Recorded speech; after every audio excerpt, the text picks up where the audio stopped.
Um plano de esterilizar todos os Eldianos, aí sim impedindo-os de terem filhos. Um jeito infalível de liberdade. 俺は自由だ。Ahora soy libre. É que eu sou livre. Confia. Bem, por mais que o plano se chama Plano Eutanásia, não tem nada a ver com eutanásia, pois eutanásia já é para quem está vivo. Vou ler aqui o significado de eutanásia. Eutanásia é o ato intencional de proporcionar a alguém uma morte indolor para aliviar o sofrimento causado por uma doença incurável ou dolorosa. E como esse plano tem mais a ver com quem ainda nem nasceu e nem foi gerado ainda no ventre da mãe, então eutanásia não seria o nome correto. Legenda sempre acertando as traduções. O plano então deveria se chamar algo como plano esterilizador ou plano de deixar estéril. Não é o melhor nome, mas é um nome com uma tradução mais concreta do que realmente é o plano eutanásia. Bem, dito isso, vamos agora para a análise. Eu sei que eu não fiz uma análise dos EPs anteriores e bem, eu estava fazendo, mas vi que ficaria estranho não fazer um vídeo só para esse episódio. Então decidi fazer só para esse episódio. Talvez saia a análise dos outros anteriores, mas do final com certeza eu vou fazer. Não sei quando, mas irei. Bem, antes eu só vou pedir o seu like, pois eu já estou produzindo um outro vídeo que o tema vai ser algo mais ou menos assim: como acabar com as guerras no universo de Shingeki no Kyojin.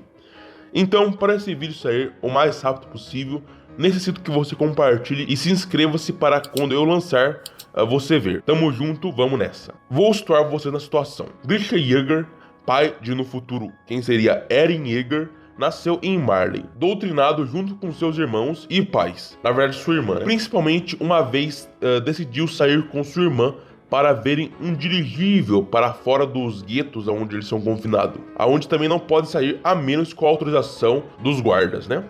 O que não tinham. Bem, ele apanhou dos guardas, mas depois seriam levados para casa, sua irmã primeiro, mas aparentemente mataram sua irmã e falaram que ela sofreu um acidente ou qualquer coisa assim, sendo que ela foi levada pelo guarda. Bem, ele sabia e ficou revoltado, e desde então se rebelou contra Marley e sua ditadura bigodista. Fazendo um paralelo, é como se fosse a Alemanha bigodista. Mesmo os eldianos são os judeus e os marlenianos são os alemães, doutrinados pelo bigodinho, no caso o Império de Marley. Bem, os seus pais não se revoltaram, mas quando cresceu, ele fez parte de um grupo chamado Revivalistas, aonde eles interpretavam o que de fato ou não ocorreu, já que o Estado vivia falando não, que Ymir, Diana imunda, demônia, fez feitiços, virou titã e atacou, matou milhares de marlenianos puros, e por isso eles fugiram e se abrigaram em outra ilha e ameaçaram o mundo. É algo similar ao que aconteceu na Coreia do Norte. O Estado falado por toda a miséria é o capitalismo do Zewa, que nem acontece em Cuba, em Venezuela e todos os países com economias socialistas, né? É tudo culpa dos outros, principalmente se for do capitalismo e do Zewa. Bem, esse grupo fala totalmente ao contrário, o que provavelmente não seria. Mas vamos falar a verdade, depois de todo esse tempo, não tem mais como saber qual de fato é a verdade verdadeira. Então é compreensível o que Grisha interpreta, já que não tem muito o que fazer. Inclusive nesse grupo ele conhece Dina Fritz, sim, uma descendente direta com a família de Ymir Fritz, que comanda a ilha de Parádis, e também já fez muito estrago em Marley. É claro, só ela e o grupo sabem isso, e eles se gostam e têm um filho, Zack Yeager. Mais tarde, Marley começou a recrutar crianças para assumir o poder dos 6 titãs originais, que Marley havia roubado dos Eldianos há muitos anos atrás, para que eles pudessem ir para Parádis e derrubar o rei Fritz, que havia fugido para lá e construído as muralhas para seu povo 80 anos atrás. Eu não sei como que eles acham que o rei está ainda vivo, mas beleza. O Coruja informa o grupo que o objetivo real de Marley é roubar o titã fundador para que possa continuar o seu domínio como a raça superior. E em seguida, Grisha decide que ele enviará o seu próprio filho para o recrutamento como um espião e pegar um titã também, claro, né? E aí que começou essa história de fato. Confesso, acho a história de Grisha muito mais interessante que a do Zika Yeager, além de achar o Grisha com bons ideais, apesar de às vezes tendencioso. E como sempre dizem, se você está sempre feliz com suas interpretações, é que provavelmente elas estão erradas, mas sem dúvida evoluiu e melhorou como pessoa ao longo do tempo. Grisha, no caso. O episódio em si começa com Grisha e Dina levando seu filho, Zack, para ver o mundo além do cercadinho de Eldia, onde eles são mantidos e confinados. E bem, começa com uma situação não muito legal. Um faxineiro começa a conversar com eles, pensando que são de Marley.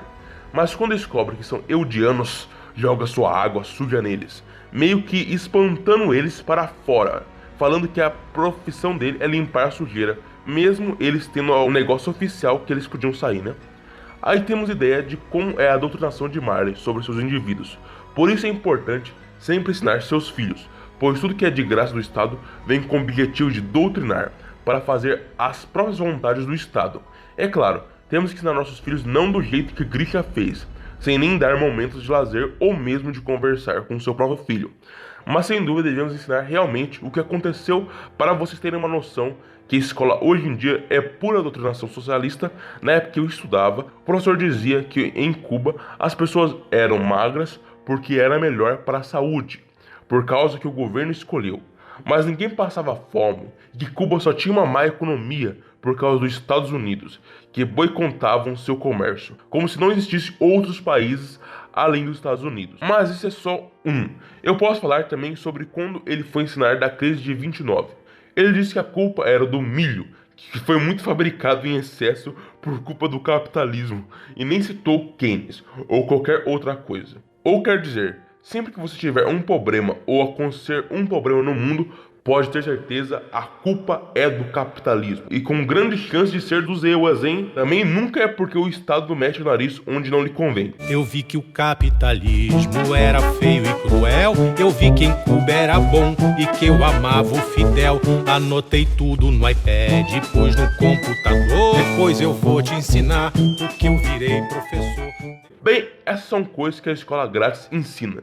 E nunca esqueça, aquele ditado que serve para ensinamentos gratuitos, entre muitas aspas de gratuitos.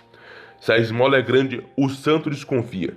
E quando o santo desconfia, meu amigo, é porque tem caroço nesse angu. Já misturei dois ditados já em um só, mas é a vida, né? Mas bem, o problema é que desde criança o Zack queria ser só um gadinho.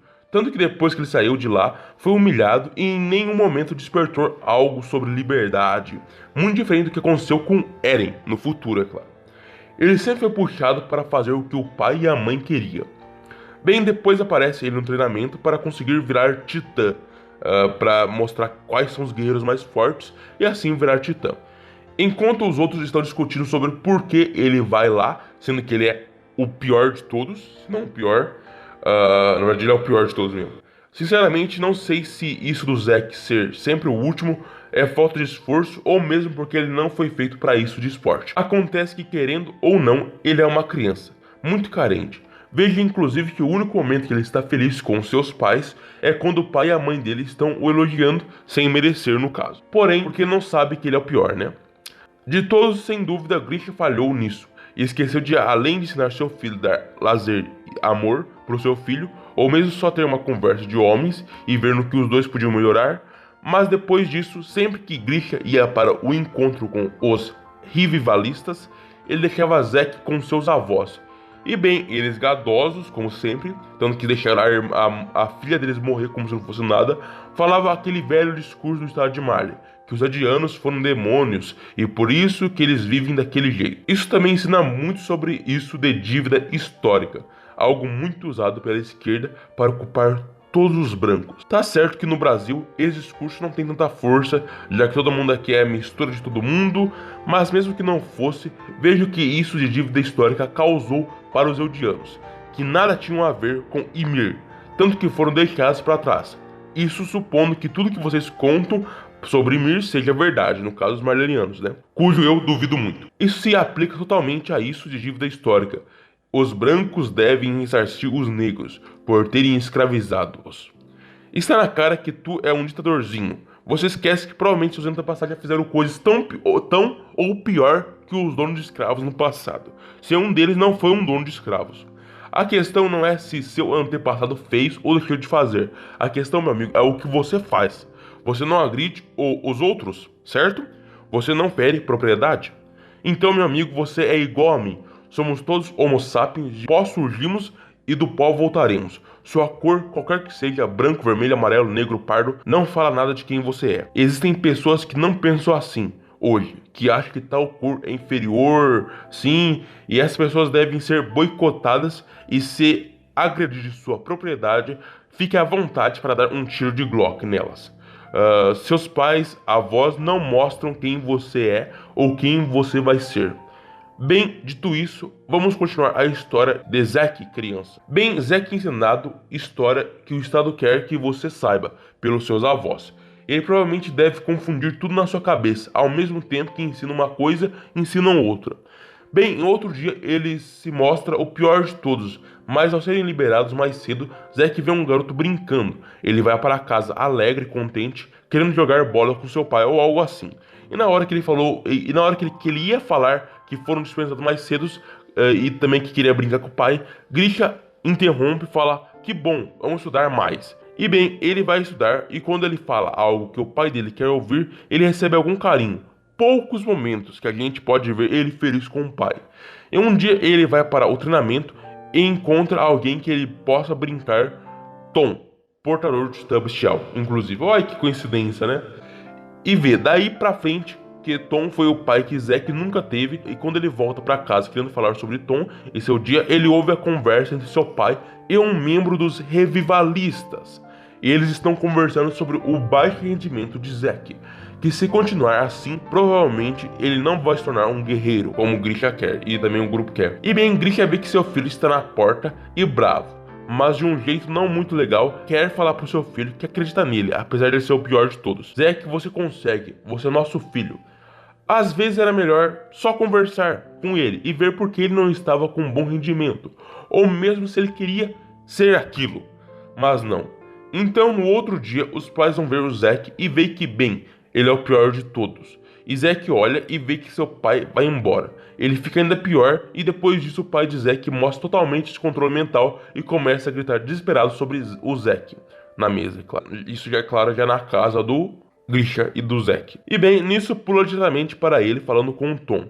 E bem, pela primeira vez ele ouve de outras pessoas que ele pode só ser normal e não precisa viver menos para pegar o Titã, o que deixa o garoto feliz. Mas quando passa por um lugar, vê guardas conversando que sabem sobre os revivalistas e que logo vão pegar eles. Zack fica desesperado. Bem, Zack tenta falar, mas não consegue. Aí eu vejo um erro na atitude do Zack. Mesmo, não custava falar isso para o pai. Mesmo com o pai daquele jeito, falar que viu uma conversa sobre os revivalistas, sem dúvida Grisha iria querer ouvir. Mas ao invés disso, ele fala para eles deixar esse negócio como se não fosse nada. Tanto que eles ensinaram a vida inteira, como se não fosse nada isso. Nem explica o motivo, sem dúvida um erro. Bem, obviamente o pai do Zack fica ainda mais bravo, e ainda mais quando fala da irmã dele. Bem, aí é interessante que você vê esse instinto no Grisha de lutar por liberdade, que mais tarde seria o que Eren faria. Infelizmente Zack não tem isso, talvez por culpa relativa dos pais? Sim, mas interessante que ele fala dos direitos naturais, que são os direitos que muitos libertários lutam, o direito à vida e propriedade privada e liberdade. Só esses e todos esses. Então a gente vê que por mais que o Grisha tivesse muitos erros, ele sempre lutou pelo certo, garantir os direitos naturais. E por isso que eu acho que eu gosto tanto desse personagem. E vejo esse mesmo instinto, por mais que agora um pouco diferente ainda no Eren. Bem, continuando, resumindo, ele fica desesperado, conta para Tom, Tom fica desesperado, manipula Zack a ser dedo duro X9 Judas Iscariotes entregar os próprios pais. E o Zé Mané vai lá e faz isso. Só isso, meu amigo, você pode falar o que quiser, mas integrar os próprios pais? Mas nem se meu pai fosse agente do Partido Comunista, entenderia ele ser preso ou atirado de helicóptero, mas jamais integraria nem mãe nem pai. Eu assaria no inferno se fizesse isso. Agora, se eu tivesse que acabar com um plano maléfico, bem, primeiro eu conversaria, depois já partiria para agressão. Mesmo dando armas iguais para ele e depois duelando. Claro, eu não seria na covardia pelas costas, né? Eu faço pela frente se for necessário. Isso seria se meus pais fossem comunistas. Se meu pai fosse pseudo-libertário, que nem Grisha, lutando contra um regime socialista bigodista, meu amigo... Mas tá, depois do Zack abandonar toda sua humanidade, ele ganha um titã por lealdade a Marley, confiança. Mas Zack consegue ser pior, ter ideias pior e mais assombrosas do que Marley. a longo prazo, enquanto Marley pensa a curto prazo. Zack pensa em extinguir mesmo os Eldianos. Conversando com Tom, depois ele descobre que o portador do fundador, que tem o sangue real, pode parar doenças nos Eldianos, ou mesmo talvez fazer estéreis. E aí vem o plano do Zack. Como o Freaks fez o voto de não guerra, que você pode ver nesse vídeo aqui, e decidiu ficar esperando a morte chegar, ele obviamente não conseguiria fazer isso, pois se ele comesse o fundador, ele teria esse voto de não guerra, já que ele tem o sangue real. Então ele poderia estar com o fundador e juntos fazer isso. Ou quer dizer, teria que ser um fundador que não seja um titã real, né, que não tenha sangue real, e teria que ser o Zack, que tem o sangue real, para fazer isso junto. Mas o Zack não poderia ser o fundador, e nenhum outro poderia ter sangue real, o fundador no caso. Olha que interessante. E juntos fazer isso e deixar todos os Eldianos estéreis. É o que eles chamam de plano eutanásia. Uau! Salva de palmas para Zack por não ter nenhum apreço sequer pela liberdade. Mas ainda mais, querer tirar o direito dos Eldianos terem filhos, além de querer extinguir uma raça. Uau, parabéns, vocês são incríveis. Bigodinho sem dúvida queria ter nascido nesse universo. Bem, não preciso nem dizer que além desse plano ser o plano mais maléfico dos últimos tempos, que eu ouvi por ser totalmente contra a liberdade, além de ser contra as pessoas a terem direito de terem filhos se quiserem, eu nem preciso dizer o efeito econômico que isso vai ter ao longo do tempo, quando só restarem velhos e não tiverem mais quem colhe, quem vai sustentar a economia em Parades, meu ovo. Mas pior que isso, o efeito que isso vai ter acabar com uma cultura, com toda uma civilização. Bem, esse plano é um plano um pouco menos maléfico do que fazer com que as mulheres abortem ao terem um filho, mas não deixar de ser demoníaco. Todas as crianças que iriam nascer, que não tiveram a honra de conhecer a vida, as pessoas que queriam passar instruções adiante para suas futuras gerações, um povo tão especial como o de Parades, um povo que pode ser titã. Bem, sem dúvida, esse plano é o plano com mais puro e o plano mais triste que alguém já teve. Se realmente o Eren quer fazer esse plano, cujo eu duvido muito, pois liberdade não tem nada a ver com isso, e Eren sabe disso. É que eu sou livre. Bem, nesse meio tempo, Tom conta a história dele. Bem, a história dele deveria fazer totalmente ao contrário e fazer com que ele lutasse com o sistema socialista bigodista de Mar. A história dele é assim, é que ele tacou foda-se pra abraçadeira e casou-se com uma Marleliana. Ela não sabia, mas quando soube, que não dá pra esconder pra sempre, matou ela mesmo e matou o próprio filho. Eu não posso comentar muito sobre isso, mas vejam a barbaridade que essa mulher fez com seu filho por acreditar nos estados socialistas. Vejam quando nós libertários falamos que o Estado é a pior instituição que existe, vocês não acreditam. E não é só de Marley, é de Eldia. Vejam que os seus estados social merda fez das pessoas que vivem, querem só ter uma vida normal, nos animes e na vida real. Eu tenho ranço de vocês, socialistas de merda. Tomara que vocês apodreçam em pé em um sarcófago, seu estrume pedaço de merda. Bem, me descontrolei um pouco. Cara, socialista, helicópteros Pinochet, voltem por favor. Bem, depois desse desabafo, o Zack come o titã, o Tom, fica com um bestial, depois ele vai para a missão com Bertholdt e Zack. Depois pula para a conversa que ele já teve mais no presente com Eren, aonde Eren concorda com o plano dele, mas concorda muito estranho. Vejo ele todo fechado, ele nunca demonstrou achar que era melhor não ter nascido, na verdade, até virou um meme o Lute, ou Tatakae. Ele sempre quis lutar, nunca não existir. Por isso eu digo, Tatakae.